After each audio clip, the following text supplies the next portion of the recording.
बॉलीवुड में अक्सर स्टार्स की ग्लैमर लाइफ दिखती है। रेड कारपेट, महंगी गाड़ियां, इंटरव्यू, फोटोज।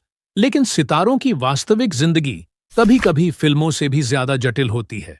और आज की कहानी बिल्कुल वैसी ही है। करिश्मा कपूर, बॉलीवुड की एक ऐसी एक्ट्रेस जिसने 90 के और 2000 के दशक में दिलों पर राज किया। संजय कपूर, एक बिजनेसमैन जिनकी संपत्ति के बारे में कहा जाता है कि उसकी कुल कीमत लगभग 30,000 करोड़ रुपए है। और अब उन बच्चों की कहानी जो अपने पिता के गुजरने के बाद अपनी ही सौतेली मां से अपने अधिकारों के लिए लड़ रहे हैं। दिल्ली हाईकोर्ट में जिस तरह के आरोप, मोड़ और बयानों की बौछार हुई है, उसे देखकर कोई भी यही कहेगा, ये कहानी सिर्फ फैमिली डिस्प्यूट नहीं, एक फिल्म की पूरी स्क्रिप्ट है। शुक्रवार का दिन, दिल्ली हाईकोर्ट, जस्टिस ज्योति सिंह की कोर्ट। आमतौर पर इतनी बड़ी अदालतों में भावनात्मक बातें कम ही दिखाई देती हैं, लेकिन इस दिन कोर्टरूम में वो सुनाई दिया जिसकी किसी को उम्मीद नहीं थी। करिश्मा कपूर की बेटी समायरा कपूर, जो इस वक्त अमेरिका की एक प्रतिष्ठित यूनिवर्सिटी में पढ़ रही है, उन्होंने कोर्ट में सीधे सीधे दावा किया कि मेरी यूनिवर्सिटी की फीस पिछले 2 महीनों से जमा नहीं की गई। ये सुनते ही कोर्ट रूम में एकदम सन्नाटा छा गया। एक तरफ एक स्टार मां की बेटी, दूसरी तरफ 30,000 करोड़ की संपत्ति, और बीच में पैसे न मिलने की शिकायत। मामला अचानक बेहद संवेदनशील हो गया। इसके बाद जस्टिस ज्योति सिंह ने वो बात कही जिसने पूरे विवाद को एक नई दिशा में मोड़ दिया। उन्होंने कहा, हम इस सुनवाई को मेलोड्रामेटिक नहीं बनने देंगे। मतलब, कोर्ट साफ करना चाहती थी कि ये मामला पैसे और अधिकारों का है, न कि भावनात्मक दलीलों का। उन्होंने प्रिया कपूर के वकील की तरफ देखते हुए कहा, ऐसी चीजों का समाधान पहले ही किया जाना चाहिए, कोर्ट में नाटकीय तरीके से नहीं। स्पष्ट था कि कोर्ट इस बात से नाराज थी कि फीस जैसा विषय कोर्ट तक आ गया, जबकि यह एक पारिवारिक जिम्मेदारी मानी जाती है। अब थोड़ा पीछे चलते हैं। संजय कपूर, जिन्हें अधिकतर लोग एक बिजनेसमैन के रूप में जानते हैं, उनकी प्रॉपर्टीज, निवेश, शेयर, विदेशी होल्डिंग्स और रियल एस्टेट पोर्टफोलियो को मिलाकर उनकी कुल संपत्ति लगभग 30,000 करोड़ मानी जाती है। इसी संपत्ति की वसीयत को लेकर करिश्मा के बच्चों समायरा और कियान ने सवाल उठाए हैं। उनका कहना है कि वसीयत असली है या नहीं, इस पर कई संदेह हैं। सब कुछ अचानक कैसे प्रिया कपूर के नियंत्रण में चला गया? क्या वसीयत में बदलाव करवाया गया? क्या दस्तावेज सही समय और प्रक्रिया में बने? इन सवालों ने मामले को बेहद हाई प्रोफाइल बना दिया है। सीनियर एडवोकेट महेश जेठमलानी, जो बॉलीवुड और बिजनेस के बड़े केस लड़ते हैं, उन्होंने कोर्ट में बेहद मजबूत तर्क रखते हुए कहा, समायरा की फीस पहले संजय कपूर खुद देते थे। पिता की मृत्यु के बाद बच्चों की संपत्ति और खर्च प्रिया कपूर के नियंत्रण में आए। अब यह जिम्मेदारी भी उन्हीं की है। 2 महीने से फीस देना बंद करना उनके कर्तव्य का उल्लंघन है। जेठमलानी ने लगभग आरोप के अंदाज में कहा, बच्चों की पूरी संपत्ति प्रतिवादी प्रिया कपूर के पास है। यह उनकी जिम्मेदारी है कि हर खर्च पूरा किया जाए। अब कहानी में एक और बड़ा ट्विस्ट आता है। प्रिया कपूर की तरफ से सीनियर एडवोकेट राजीव नायर ने कहा, समायरा का दावा पूरी तरह मनगढ़ंत है। फीस पहले ही जमा की जा चुकी है। बच्चों की हर जरूरत का पूरा ध्यान रखा जा रहा है। यह मुद्दा सिर्फ मीडिया में हंगामा मचाने के लिए उठाया गया है। उनकी सबसे बड़ी लाइन थी कि यह मामला कोर्ट में नहीं, बल्कि मीडिया में हाईलाइट करवाने का प्रयास है। इस एक वाक्य ने बहस को एक अलग दिशा में धकेल दिया। यहीं से मामला फिल्मी मोड़ ले लेता है। बच्चों की तरफ से लगाई गई याचिका में प्रिया कपूर के लिए एक शब्द इस्तेमाल हुआ, सिंड्रेला, सौतेली मां। यह सिर्फ एक शब्द नहीं, एक भावनात्मक हमला था। इससे कोर्ट को यह जताने की कोशिश की गई कि प्रिया कपूर ने बच्चों के प्रति अच्छा व्यवहार नहीं किया। उन्होंने अपनी संपत्ति अपने बच्चों के नाम कर दी और करिश्मा के बच्चों के शेयरों पर भी नियंत्रण की कोशिश की, गोपनीयता भंग की, विश्वास तोड़ा। यानी अपनी अपनी तरफ से दोनों ही पक्ष स्क्रिप्ट को मजबूत बना रहे थे। प्रिया कपूर के वकील ने एक और बड़ा खुलासा किया। उन्होंने कहा, करिश्मा कपूर के बच्चों को फैमिली ट्रस्ट से 1900 करोड़ रुपए पहले ही मिल चुके हैं। ये सुनते ही कोर्टरूम में हलचल बढ़ गई।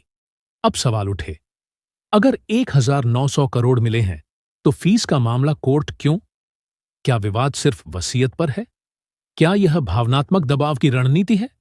क्या प्रिया कपूर वाकई संपत्ति ट्रांसफर कर रही हैं?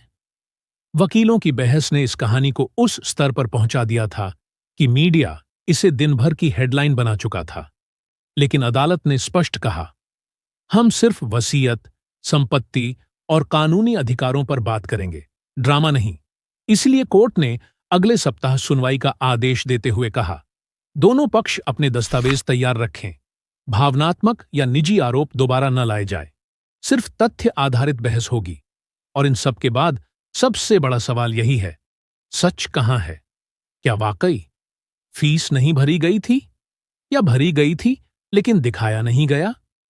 क्या प्रिया कपूर बच्चों से दूरी बना रही हैं, या बच्चे अपनी मां करिश्मा के प्रभाव में हैं? क्या वसीयत असली है, या फिर पिया सचदेव ने फिर कोई चाल चली है? दोस्तों, अब जब बच्चों की आरोप सामने आया तो ये बात निकली कि कैसे पिया ने अपनी सास को संपत्ति से अलग कर दिया। यह आरोप बेहद गंभीर था, क्योंकि संजय कपूर के परिवार में उनकी मां हमेशा से फैसलों का अहम हिस्सा रही थीं। लेकिन याचिका के मुताबिक पिया ने परिवार की बुजुर्ग सदस्य को धीरे धीरे ट्रस्ट और कंपनी के हर महत्वपूर्ण निर्णय से बाहर कर दिया। फिर दूसरा बड़ा दावा, कैसे उन्होंने पूरी कंपनी पर अपना दबदबा बना दिया है। कहा जा रहा है कि संजय कपूर के जाने के बाद कंपनी के बोर्ड मीटिंग्स से लेकर विदेशी निवेश तक, हर हस्ताक्षर पर, हर मंजूरी पर, हर फाइल पर सिर्फ एक ही नाम निर्णायक बनकर उभरा, पिया कपूर का। और कई आरोप उन पर यह भी लग रहा है कि उन्होंने काफी संपत्ति अपनी बेटी के नाम भी कर दिया है क्या? लेकिन सच अभी भी परतों के नीचे है। क्या वाकई पिया ने परिवार को किनारे किया? क्या उन्होंने कंपनी पर पूरा नियंत्रण हासिल कर लिया? क्या करिश्मा के बच्चों के अधिकारों को दबाया जा रहा है? या यह सिर्फ एक बड़े ट्रस्ट और 30,000 करोड़ की संपत्ति को लेकर चल रहा शक्ति संघर्ष है? दिल्ली हाईकोर्ट की अगली सुनवाई अब इस कहानी का असली क्लाइमैक्स तय करेगी, क्योंकि वहां यह साफ होगा कि वसीयत किसने बनाई, किसने बदली, और किसके हाथ में है सचमुच की सत्ता। एक तरफ है करिश्मा के बच्चे, दूसरी तरफ है पिया कपूर का बढ़ता प्रभाव, और बीच में है 30,000 करोड़ की विरासत। अगली सुनवाई में क्या होगा? कौन जीतेगा, कौन हारेगा, और किसका राज खुलेगा?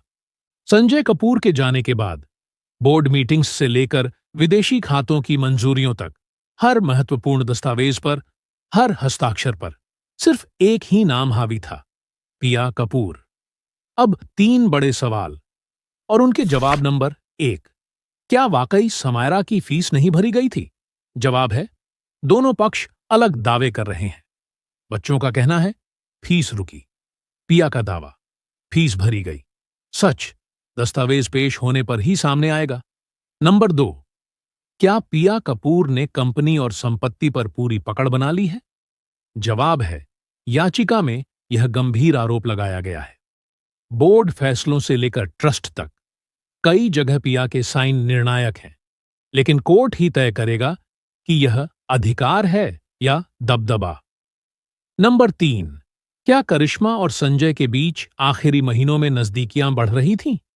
जवाब है, परिवार के करीबी बताते हैं हां, संजय बच्चों को लेकर चिंतित थे और करिश्मा से सलाह लेते थे।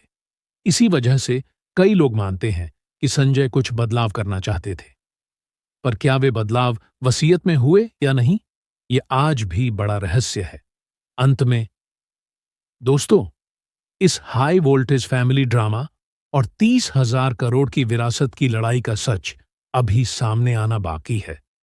दिल्ली हाईकोर्ट की अगली सुनवाई इस कहानी का असली क्लाइमैक्स होगी। और अगर आप ऐसे ही बॉलीवुड के असली किस्से, बायोग्राफी, विवाद और अनकही कहानियां सबसे पहले देखना चाहते हैं, तो हमारे चैनल बॉलीवुड बायो टाइम को सब्सक्राइब करना और वीडियो को लाइक करना बिल्कुल भी मत भूलें। और वीडियो को हाइप जरूर दे, क्योंकि अगला एपिसोड और भी बड़ा होगा।